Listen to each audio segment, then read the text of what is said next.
ಇನ್ನು ಸಿಎಂ ಸಿದ್ದರಾಮಯ್ಯ ಹಾಗೂ ಕೇಂದ್ರ ಸಚಿವ ಎಚ್ ಡಿ ಕುಮಾರಸ್ವಾಮಿ ನಡುವಿನ ವಾಕ್ಸಮರ ಮುಂದುವರೆದಿದೆ. ಬಿಜೆಪಿ ಜೊತೆ ಕೈ ಜೋಡಿಸಿದ ಮೇಲೆ ಎಚ್ ಡಿ ಕುಮಾರಸ್ವಾಮಿ ಮನುವಾದಿ ಆಗಿಬಿಟ್ಟಿದ್ದಾರೆ ಎಂದು ಕುಟುಕಿದ್ದಾರೆ.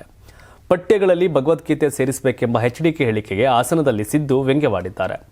ಇನ್ನು ಅಹಿಂದಕ್ಕೆ ಸಿದ್ದರಾಮಯ್ಯ ಕೊಡುಗೆ ಏನು ಅನ್ನೋ ಎಚ್ಡಿಕೆ ಪ್ರಶ್ನೆಗೆ ಅವರ ಕೊಡುಗೆ ಏನು, ಅಹಿಂದ ಸಂಘಟನೆ ಮಾಡಿದ್ದು ನಾನು, ಗ್ಯಾರಂಟಿ ಭಾಗ್ಯಗಳ ಕಾರ್ಯಕ್ರಮ ಮಾಡಿರುವುದು ಬಡವರಿಗಾಗಿ, ಹೆಣ್ಮಕ್ಕಳಿಗಾಗಿ, ಇವರೆಲ್ಲ ಅಹಿಂದ ಅಲ್ವಾ? ಕುಮಾರಸ್ವಾಮಿ ಕೇಂದ್ರ ಸಚಿವರಾಗಿಯೇ ಮಾತಾಡಬೇಕು, ಇವರು ರೈತರ ಮಗ, ರೈತರಿಗೆ ಏನು ಕೊಡುಗೆ ಕೊಟ್ಟಿದ್ದಾರೆ ಅಂತ ಕುಮಾರಸ್ವಾಮಿ ಅವರನ್ನ ಸಿದ್ದರಾಮಯ್ಯ ಪ್ರಶ್ನೆ ಮಾಡಿದ್ದಾರೆ. ಇನ್ನು ಅಹಿಂದ ಕೊಡುಗೆ ಏನೆಂಬ ಸಿದ್ದರಾಮಯ್ಯ ಪ್ರಶ್ನೆಗಳಿಗೆ ಮಂಡ್ಯದಲ್ಲಿ ಎಚ್ಡಿಕೆ ತಿರುಗೇಟನ್ನು ಕೊಟ್ಟಿದ್ದಾರೆ. ಸಿದ್ದರಾಮಯ್ಯ ನೇತೃತ್ವದಲ್ಲಿ ಇವತ್ತಿನ ಸಮಾಜದಲ್ಲಿ ದ್ವೇಷ, ಅಸೂಯೆ ವಾತಾವರಣ ನಿರ್ಮಾಣ ಆಗಿದೆ.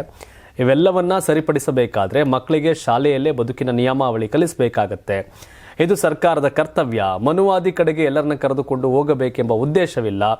ಸಿದ್ದರಾಮಯ್ಯ ಅವರ ತಲೆಯಲ್ಲಿ ಇರೋದು ಸಮಾಜಗಳ ನಡುವೆ ಘರ್ಷಣೆ. ಅವರೇನು ದೊಡ್ಡ ಸಮಾಜವಾದಿನ? ಯಾವ ಅಹಿಂದಾಗೆ ರಕ್ಷಣೆ ಕೊಟ್ಟಿದ್ದಾರೆ? ಅಹಿಂದಾಗೆ ಕೊಟ್ಟಿರ್ತಕ್ಕಂಥ ಕೊಡುಗೆ ಏನು? ಅಹಿಂದ ಹೆಸರು ಹೇಳ್ಕೊಂಡು ಮಜಾ ಮಾಡ್ತಿದ್ದೀರಾ? ಸಿದ್ದರಾಮಯ್ಯ ಥರ ಆ ರೀತಿಯ ಸಮಾಜ ಪರಿವರ್ತನೆ ಮಾಡುವ ಅವಶ್ಯಕತೆ ನನಗಿಲ್ಲ ಅಂತ ಕುಮಾರಸ್ವಾಮಿ ಸಿದ್ದರಾಮಯ್ಯನವರ ಟಾಂಗ್ ಕೊಟ್ಟಿದ್ದಾರೆ. ಒಂದು ಕಡೆ ಡಿ ಕೆ ಶಿವಕುಮಾರ್, ಖರ್ಗೆ ಅವ್ರ ಜೊತೆ ಸೇರಿ ಆ ಕುರ್ಚಿ ಪಡಿಬೇಕು ಅಂತ ಸರ್ಕಸಲ್ಲಿ ಅವರಲ್ಲಿದ್ದಾರೆ.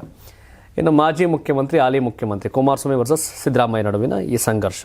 ಸಿದ್ದರಾಮಯ್ಯನವರು ಅವರ ಅವಧಿಯಲ್ಲಿ ಅವರು ಸಾಧನೆ ಮಾಡಿದ್ದಾರೆ, ಕುಮಾರಸ್ವಾಮಿ ಅವರ ಅವಧಿಯಲ್ಲಿ ಸಾಧನೆ ಮಾಡಿದ್ದಾರೆ. ರೈತರಿಗೆ ಏನು ಮಾಡಿದ್ರೆ ಸಾಲ ಮನ್ನಾ ಅವೆಲ್ಲ ಕುಮಾರಸ್ವಾಮಿ ಅವರು ಮಾಡಿದ್ದಾರೆ. ಅಧಿಕಾರದಲ್ಲಿದ್ದಾಗ ಕುಮಾರಸ್ವಾಮಿನೂ ಕೆಲಸ ಮಾಡಿದರೆ, ಸಿದ್ದರಾಮಯ್ಯನವರು ಮಾಡಿದ್ದಾರೆ. ಇವ್ರ ನಡುವೆ ಪ್ರತಿಷ್ಠೆಯ ರಾಜಕಾರಣ ಅಷ್ಟೇ, ಪಾಲಿಟಿಕ್ಸ್.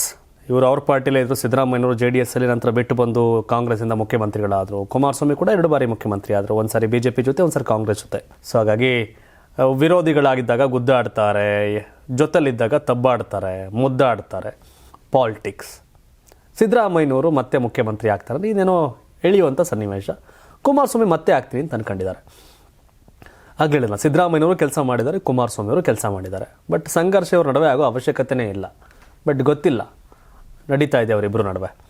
ಸೊ ಹಾಗಾಗಿ ಜನಗಳು ಇಬ್ಬರನ್ನೂ ಕೂರಿಸಿ US ಅಲ್ಲಿ ಡಿಬೇಟ್ ಆಗುತ್ತಲ್ಲ, ಹಂಗೆ ಇಬ್ಬರು ಒಂದೇ ವೇದಿಕೆಯಲ್ಲಿ ಕೂತ್ಕೊಂಡು ಕೂಲಾಗಿ ಕಡಲೆಕಾಯಿ ತಿನ್ಕೊಂಡು, ಬಾದಾಮಿ ತಿನ್ಕೊಂಡು, ಕಡ್ಲೆಪುರಿ ತಿನ್ಕೊಂಡು ಮಾತಾಡಬೇಕು. ನಾನೇನು ಮಾಡಿದೆ, ನೀನೇನು ಮಾಡಿದೆ ಅಂತ. ಹೆಲ್ತಿ ಆರೋಗ್ಯಕರ ರಾಜಕೀಯದಲ್ಲಿ ಚರ್ಚೆ ಆಗಬೇಕು. ಅವ್ರ ಆಸನದಲ್ಲಿ ನಿಂತ್ಕೊಂಡು ಸಿದ್ದರಾಮಯ್ಯ ಮಾತಾಡ್ತಾರೆ, ಮಂಡ್ಯದಲ್ಲಿ ನಿಂತ್ಕೊಂಡು ಇವ್ರು ಮಾತಾಡ್ತಾರೆ. ಆರೋಗ್ಯಕರ ಚರ್ಚೆ ಆಗಬೇಕು ಅಭಿವೃದ್ಧಿ ಬಗ್ಗೆ. ದ್ವೇಷದ ಚರ್ಚೆ ಎಂದಕ್ಕೂ ಉಪಯೋಗ ಇಲ್ಲ.